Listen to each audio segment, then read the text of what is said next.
The most challenging role I've ever played was in Suicide Squad. I'm an expressive person. And I play a part where that cannot be. Oh. Where what you think, feel, things that would shock you will get you killed right now. And so to work on it, I talked to somebody that works at the Bronx Zoo that deals with the tigers there. And, you know, I started with information and tried to relate myself to it, but if you handle the tigers at the Bronx Zoo, you don't get to like take your bad day or your frustration about your boss like into the cage and be like, and feed the tigers that way. Because then they'll just eat your ass.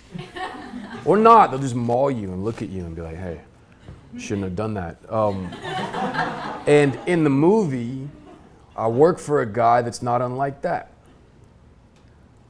There's no reason to this guy, there's no rationality to the guy I work for in the movie. He's more like a tiger. And the other thing I did is I went to Bellevue Hospital and I talked to the people that work with the violent psychotics. And I was like, what do you do? And they're like, well, what you do is you just stay cool, man. All right? Stay cool. Like, what if, you know, you come in and they're gouging their own eye out or something like that with the dude's thumb that they bit off. And they're like, hey, man, you stay cool. And tell them to stop. That was the hardest thing I've ever had to do, and I'm very curious as to how it'll turn out. I think I found it. We'll see.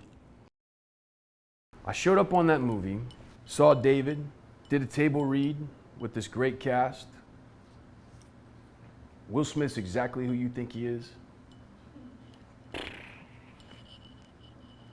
Invited everybody to the person, lifted him up. Will's the dude. They go to rehearsal.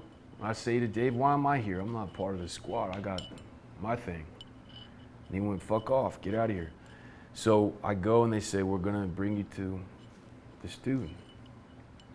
And I just had a hunch, man. Like, there isn't gonna be any, hey man, I'm Jim. There's not gonna be any of that. I just had a hunch. And I go and I find this dude working out with his trainer and some like girls. One's his assistant, I don't know who the others were. But they're like disinterestedly texting. And this dude's got on full body paint and hair shit and full everything. And he's doing pull-ups and shit with like trap music playing. Walk in, got my backpack, my shit. You say, what's up, boss? What's good? What are we doing? He don't miss a beat. He says, says my character's name. I need you to get me some shit, okay? That's how we meet. This is all we've ever done. And he just starts listing things. I need this, I need one of these. I need some of that, I need some of this. But he does it over the course of 15 minutes while he's working out. And get me some, I can't say what, this and that and the other. I'm in Canada. I don't know nobody, I got no connects for nothing. I'm like, okay. Is that it? That's it. Cool. I leave, go to the producer, said I need a budget and I need a car right now. Get it. What are you doing? I don't usually stay in character when I work unless I have to. This was a have to. Have to. She said, well, oh, right. It's like, boss wants it. Boss wants this shit, so let's go. She's like, hey, yeah. She's trying to figure out how to play along. I know Ayer well enough to know he'll dig it. Bust into their rehearsal, interrupt them. I say, I need some shit. It's gonna help the movie. Like, I need this and that and the other. He don't even look up. He's watching rehearsal, he goes, done. Like that, because he's a G. So I go out in the hall, and now the producer girl's like, so sorry. Here's money, here's a truck. Here's a driver. You want a driver? Yep. And, you know, whatever else. Great. I really listened to what my boss was saying he needed. It's the best thing I can say for myself. I didn't handle that like an acting game. You really need that shit? I will go get it. I get his hotel room from I can't say who. And at 1 a.m., Boom, boom, boom. He opens it. He's still in it at 1 a.m. He had forgotten about it. He thought we were just meeting a little bit. Hey, I got this shit, that shit, this shit, this shit. This shit's the thing you asked for, but it's not quite the size. I can get one of them tomorrow. In terms of the strippers, like, get more specific. Right? And he's like, we're good for that now. Good work. Shuts the door. Cool. Now we've started something that don't end for the rest of the movie, which is I let him know and he let me know. This is not a game. We're both asked to do some crazy shit. They could be really mishandled and done in a silly, goofy, we're invincible, comic book world kind of day. But I'm like, there's the things you asked for. You can touch them and pick them up. Don't ask me how I got them. I can't talk to you guys about how I got some of the things I got. It wasn't smart. For my life, it was what needed to be done for that particular part. And the stage is fucking set. The day of the table read, I get a message from boss. I need this, this, this, this, and a pig.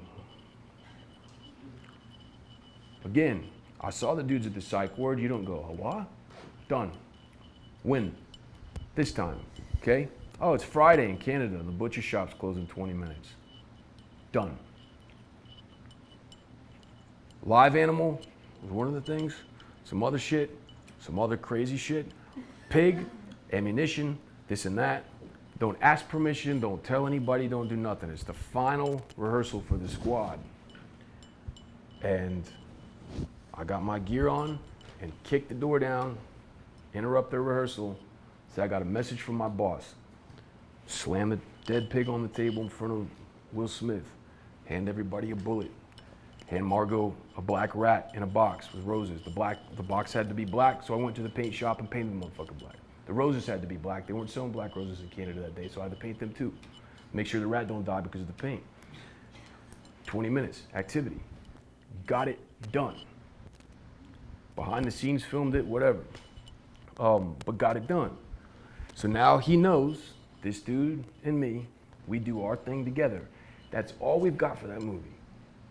My only job in that movie is to help this dude stay this dude and not die. That's it, that's my activity. The only thing I have in my training, when it all comes down to it, is do you really do a thing or not? And for years I was and now if that's all I got, that's all I got. It's enough to get you through. Mr. Meisner said, the seed for truthful acting is the reality of doing. You don't think this whole idea about listening and responding comes from the reality of doing?